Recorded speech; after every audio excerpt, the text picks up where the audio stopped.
vamos a hablar ahora al inicio del programa de otros temas y para ello hemos convocado a la ministra de Comercio Exterior y Turismo, la señora Desilú León, quien está ahora con nosotros y quien ha liderado un proyecto interesante que fue presentado el día de ayer para concretar la ruta turística Los Caminos del Papa León XIV, que comprende por ahora 4 regiones: Piura, Lambayeque, donde él estuvo la mayor cantidad del tiempo que pasó en nuestro país, La Libertad y el Callao, donde también desempeñó algunos cargos. Bienvenida, ministra, muchas gracias por estar con nosotros. Muchísimas gracias. Gracias por la invitación y gracias por permitirnos el día de hoy poder contar un poco de qué se trata esta ruta Caminos del Papa León XIV. ¿Algún comentario que le merezca la situación del señor Gino Ríos? ¿Algo que decir al respecto? Bueno, en realidad esto que nos hemos enterado todos, ¿no? A raíz de a propósito de la información difundida por los medios, definitivamente es preocupante. Consideramos que este tipo de cosas no pueden pasar, y más aún en funcionarios de tan alto nivel, pero esperemos, digamos, los resultados del proceso que entiendo se debe seguir para poder determinar si realmente esto sucedió de esa forma y cuál es la decisión final que se tomaría en ese caso. Nosotros respetamos la independencia, en todo caso, de las entidades, ¿no? Muy bien, vamos entonces a temas un poco más ligeros y agradables, como este clima de celebración que hay sobre todo en el norte de nuestro país por el hecho de que un joven sacerdote extranjero que llegó en un momento dado a Chulucanas, de ahí pasó a Lambayeque y ejerció también funciones en La Libertad y en el Callao, haya sido elegido papa, el sucesor 266 de San Pedro. Esto naturalmente nos emociona. Nuestro país ha podido, digamos, crear a un líder espiritual cuya palabra pesa. Lo hemos visto el día de ayer, hablando una vez más sobre Gaza. Pero, en fin, se pronuncia con autoridad y con experiencia. Díganos qué es lo que sintió usted en las instituciones eclesiásticas, por una parte, pero también en la población civil, que no necesariamente es católica, pero igualmente siente orgullo de que uno de ellos sea hoy el Papa León XIV. Efectivamente, don Fernando, realmente para nosotros es una profunda emoción. Sinceramente, el haber instalado 4 mesas técnicas en estos 4 lugares emblemáticos donde en su momento Monseñor Robert Prevost sirvió, pasó su vida, digamos, acá en el Perú, esos 20 años de vida apostólica, misionera, evangelizadora, realmente nos llena de satisfacción y orgullo. Y esta ruta del Papa no solamente es para aquellos que somos creyentes, es una ruta que involucra no solo la fe católica, sino también la cultura, el saber de que ese líder de la Iglesia Católica, de estos más de 7.000 millones de habitantes que somos, existe un solo papa, y ese papa decidió ser peruano por elección propia. O sea, qué más orgullo que alguien que se enamoró de su tierra y sirvió en ella en momentos difíciles. Él llega al Perú y en el año 85 que llega a Chulucanas, él está ahí sirviendo, ¿no? Como prior, digamos como sacerdote, como formador, y pasa ahí en Chulucanas un tiempo, y de ahí él pasa a Trujillo, en donde él ahí también tiene una labor formadora de los aspirantes agustinos. Y el haber, don Fernando Mávila, visitado el convento que él mismo construyó con ayuda de su padre, su habitación se mantiene intacta. Si viera usted, digamos, la humildad, la sencillez de esa habitación en la que él vivía y que se mantiene hasta ahora, los padres la mantienen, en donde están los estudiantes, digamos, para sacerdotes, realmente es súper emocionante el poder mostrar eso ahora, no solamente al católico, es mostrarle eso al mundo como parte de nuestra cultura, como parte de nuestra historia, de nuestras raíces. Y luego él ya pasa a Chiclayo, donde él, bueno, siente muy cercano a su Chiclayo, como él lo menciona, en el primer acto público como papa.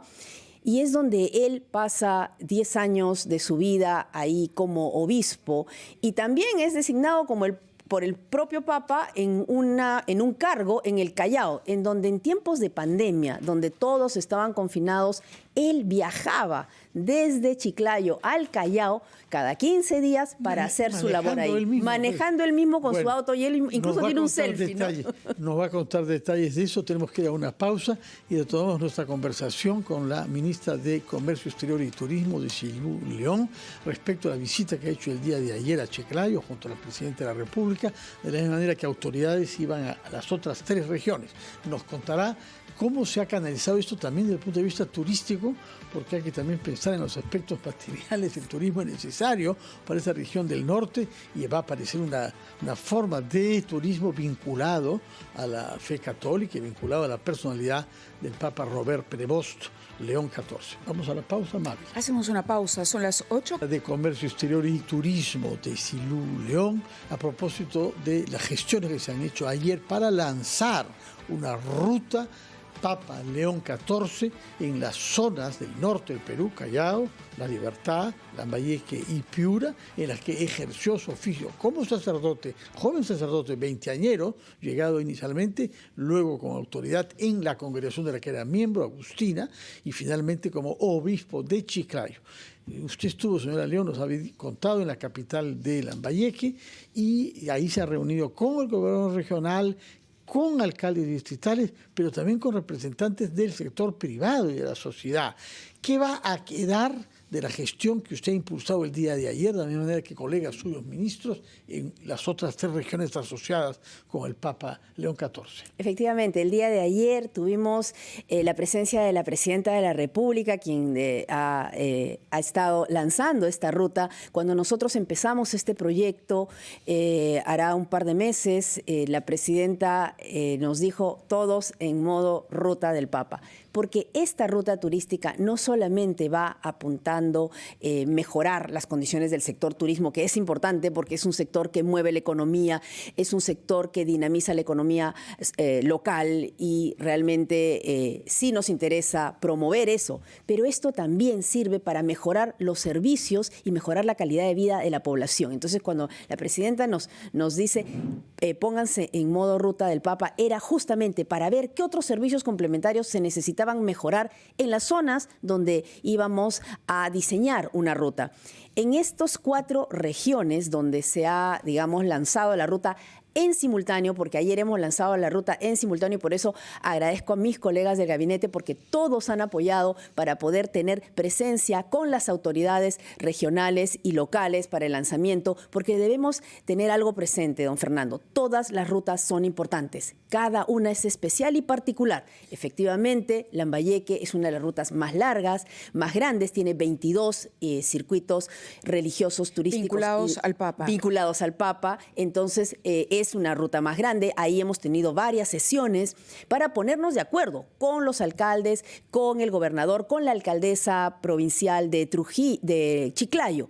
Pero en Trujillo, en La Libertad, también tenemos recursos turísticos identificados. Tenemos 5 recursos turísticos identificados. ¿Cuáles? En el caso de La Libertad tenemos el Arzobispado, el Seminario Mayor San Carlos y San Marcelo, la parroquia Nuestra Señora de Montserrat, la parroquia Santa Rita de Casia y el convento Santo Tomás de Villanueva. Estos son los, lugares religiosos que se están convirtiendo en destinos turísticos dentro de la ruta. Pero también tenemos en el Callao cuatro puntos religiosos asociados a la ruta, que tiene que ver con el Callao, que está en la Iglesia Catedral María la Matriz del Callao, la Parroquia Santa Rosa, la sede del Obispado del Callao y Carmen de la Legua. Y en Piura tenemos 8 puntos identificados en Chulucanas. Y ayer el alcalde también desde Chulucanas ha estado lanzando la ruta en compañía de los ministros. Y ahí tenemos la parroquia de San José Obrero, la parroquia Catedral Sagrada Familia, la sede del Obispado de Chulucanas, el Centro Pastoral Chulucanas, la Iglesia Matriz Santo Domingo, el Centro de Formación Villa La Buena Nueva, Pueblo La Encantada y Pueblo Cruz La Pampa. Estos son, digamos, algunas de lo que hemos identificado. Pero la ruta de 22, digamos, puntos turísticos que está en Lambayeque es la más grande. Para eso, no solamente estamos apostando desde el gobierno con recursos públicos para poder ayudar a las autoridades locales y regionales a poner estos servicios, no solamente los lugares religiosos turísticos, sino también los servicios que son necesarios, como por ejemplo el tema de mejoramiento de vías, conectividad, Eso les iba a recojo de preguntar. residuos Hay retos, sólidos. sin duda. Hay retos también, me imagino, Exacto. porque se trata de una ruta atractiva no solamente para el turismo religioso, que ayer el canciller mencionaba cifras bastante interesantes de cómo se puede medir en el mundo a nivel global la cantidad de gente que viaja por ese motivo, pero además usted decía tratar de vincular esta ruta con otros atractivos que están ahí, visibilizarlos. Pero eso supone conectividad, caminos, información al alcance del turista, más allá de los servicios mismos que debe prestar la industria. ¿Cómo se está articulando este trabajo? Eso es importante porque nosotros lo que hicimos fue un trabajo primero de identificación y luego de repriorización de proyectos. Todos, tanto en el Ejecutivo, el Ministerio de Vivienda, Transportes, nosotros, etcétera, tienen proyectos en las regiones que están o en ejecución o que están en planificación ya con código de proyecto y todo. Entonces, primero necesitamos identificar en esta ruta cuáles de esos proyectos necesitamos priorizar para que se hagan, primero se prioricen y se destinen recursos. Eso es lo que hemos hecho. Pero a la vez también las autoridades regionales y locales también tenían que identificar qué proyectos tenían. Por ejemplo, ¿no? En La Libertad, el gobernador decía, el proyecto que ellos tienen de la vía que va a conectar desde el aeropuerto hasta el centro de la ciudad de Trujillo es una obra emblemática para la región, para la ciudad, y ya es una obra puesta en marcha. La comienzan a ejecutar, tiene un presupuesto designado, es una obra bastante grande de más de 100 millones y esta se pone al servicio de la ruta porque está en esto, el próximo año ya estaría lista. Y así como es el gobernador de Lambayeque, también tiene proyectos en marcha, que están dentro de la ruta. Hay un tema urbano grave ahí como el estado de la basura. Exacto. Una de las ciudades que peor ha gestionado el recojo. Ahí, por ejemplo, hemos tenido varias sesiones con la alcaldesa provincial justamente para poderla apoyar en cómo poder diseñar un plan que le permita manejar los residuos sólidos en tanto se construyen las plantas de tratamiento. Antes de que el tiempo nos gane, yo quisiera hacer una pregunta que tiene que ver con la historia de nuestro país, porque cuando se llegó a América, cuando los cristianos llegaron a América, descubrieron que aquí había una humanidad enorme con sus propias religiones, sus propios dioses y sus propias creencias. Era una cosa inconcebible para los cristianos de la Edad Media que el mensaje de Jesús que ellos creían universal no hubiese llegado a la mitad del planeta que estaban ellos sorprendidos. Y en ese sentido, tenemos restos arqueológicos que nos recuerdan a esos ancestros, el más importante de los cuales en el norte, sin duda, el Museo de las Tumbas Reales de Zipán. ¿Por qué se ha incorporado también este sitio arqueológico a la ruta de León XIV? ¿Cuál es el nexo entre el obispo católico y las tumbas reales de los monarcas o de los jefes espirituales y políticos más importantes que hayamos descubierto en nuestro territorio? Muchas gracias, don Fernando. Efectivamente, lo que pasa es que dentro de esta ruta, como bien mencionaba Mávila, es propicio para visibilizar aquellos lugares turísticos que ahora van a tener mucha más afluencia de turistas que la que tenían antes. Y Museo Tumbas Reales de Zipán es una parte que está dentro del circuito, porque una vez que el turista nacional o extranjero visita estas zonas, no solamente se queda visitando los lugares históricos, culturales, religiosos, sino que aprovecha de ver qué otras cosas puede visitar en esos lugares donde va. Y en el caso de cada uno de estos lugares se están identificando. Por ejemplo, el Museo Tumbas Reales de Zipán es una articulación que estamos haciendo con el sector privado y que es muy probable que se pueda desarrollar una iniciativa de obra por impuestos que en este momento hay mucho interés de Intercorp en poder ellos participar en una digamos, iniciativa que permita hacer una ampliación y digamos, un mejoramiento del museo, en el cual va a tener un centro de interpretación, va a tener un mejoramiento muy bueno que ya el gobernador tiene su proyecto hecho. Lo que sucede es que es un proyecto de más de 60 millones y nosotros hemos convocado en todo este tiempo también al sector privado. Varias empresas han dicho, yo quiero apoyar, yo quiero, por ejemplo, yo me hago cargo, adopto una iglesia para hacerle el mantenimiento, o yo quiero hacer el pintado, o yo puedo encargarme de mejorar esta vía de acceso.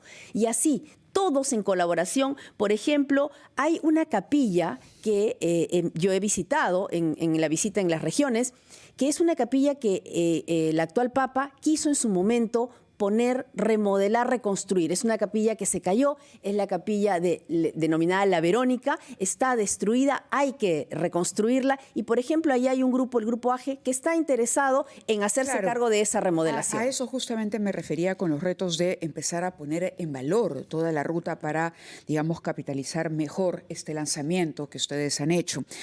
Yo quería salirme un poquito del tema y aprovechar antes de que nos gane el tiempo de pedirle un comentario sobre esta normativa que hemos conocido el día de ayer del despacho presidencial, que flexibiliza, vamos a ponerlo de esa manera, el tema de los regalos que se pueden ofrecer o dar a la presidenta de la República. No hay un monto, digamos, ahora se abre la posibilidad de que se puedan hacer estos regalos en un momento en el que falta muy poco ya para que la presidenta, es decir, el último año de su gobierno, poco para el mensaje, decía yo, sobre la oportunidad, pero la pertinencia también de que se apruebe una normativa de esta naturaleza. Gracias, Mávila, por la pregunta un poco que nos permite aclarar. Las directivas de regalos y dádivas en el sector público está normada por ley. Y todos, dentro del Código de Ética de la Función Pública, en todos los sectores debemos tener una directiva que regule esa entrega de lo que son regalos o dádivas. Y lo que hace esta directiva del despacho presidencial es, dentro del marco legal existente, poder sacar una directiva que permita que cualquiera que reciba, no solo la presidencia de la República, no solo la presidenta o el presidente de la República del despacho presidencial, sino que cualquier funcionario público que reciba algún regalo sepa cómo debe hacer. Por ejemplo, nosotros visitamos constantemente las regiones. La presidenta está prácticamente todos los días en alguna región. Y la gente, por costumbre, porque son costumbres de las personas, vienen y, por ejemplo, te colocan el poncho y te lo regalan, ¿no? O te entregan algunas una ley cosas. Para eso, para recibir un ramo de flores o en general, lo que pasa, regale una comunidad a la presidenta o a cualquier ministro que se encuentre en el interior. Hay que saber diferenciar qué cosa es algo que obedece a la costumbre y que tú lo tienes que aceptar, porque más bien se vería como un desprecio que tú no aceptes alguna de esas cosas, o cuando te dan una canasta con frutos que ellos mismos, cosechan. Entonces, ¿qué haces con eso? ¿Eso lo puedes aceptar, no lo puedes aceptar? ¿O viene el regalo de algún embajador? Porque los embajadores también traen un presente como un detalle, digamos, cuando visitan al mandatario, al presidente, a la presidenta, o cuando visitan a un ministro, llevan algún regalo. ¿Qué cosa hago con eso? Lo entrego al ministerio, me lo puedo llevar, es de uso personal. ¿Cómo hago? Entonces, esas directivas vienen siendo, digamos, tratadas en general. La normativa es precisamente lo que se cuestiona. Es decir, si usted dice que había necesidad de hacer precisiones, esto más bien lo que hace es generar imprecisiones, porque no hay un límite, por ejemplo, de topes. No hay unos topes de cuánto es lo máximo de valor que puede tener o de costo que puede tener un regalo recibido por un funcionario público. Y lo otro es que pareciera que estaba claro que un regalo que se hace al país, a la institución o al cargo, no es un regalo personal. Claro, pero justamente el tema no está basado en montos, porque normalmente cuando te hacen un presente o, por ejemplo, llega un embajador, tú no le dices al embajador cuando regala por un detalle, una bufanda, que nosotros también lo hacemos con otros.